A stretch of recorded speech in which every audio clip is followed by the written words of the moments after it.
Desde el norte de Guatemala llega este rapper distinto, caminando por las calles y desarrollando instintos. Conocedor del sufrimiento, así es como me pinto. Y a pesar de lo que sé, te hago ver el lado lindo.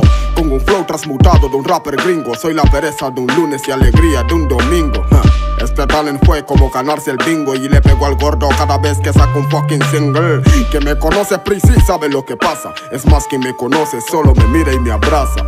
Un sentimiento verdadero por el rap. Es como los Caifanes y la Negra Tomasa. Quien me conoce sabe lo que pasa. Es más, quien me conoce solo me mira y me abraza. Un sentimiento verdadero por el rap. Es como los Caifanes y la Negra Tomasa.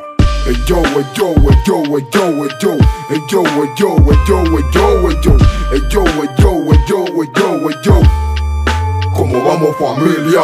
Hey yo, hey yo, hey yo, hey yo, hey yo, hey yo, hey yo, hey yo, hey yo, hey yo, hey yo, hey yo, hey yo, hey yo, hey yo. Acá el mero. Más concentrado que un tipo en problemas practicando yoga, dispuesto a llegar a casa y tirar de esa soga. Pero sé que no lo haré ni mañana ni ahora, pues el rapper que es rapper sabe cómo se desahoga. No soy de marketing, el Joker no es de Harley Quinn. Tengo en mi equipo más Dream Team que está conmigo hasta el fin. Llegué hasta tu jardín, me viste como un adoquín, y ahora que sabes que soy king, ¿me quieres ver como un Odín? Pensaste que era el fin, pero me llaman Benjamin. No viste loco tu alucin, es tu cerebro el bailarín. Destapo el botellín, adentro me espera un festín con los míos de MVPs y al lado Chesa Marroquín. Para serte muy sincero, me preguntaron si haría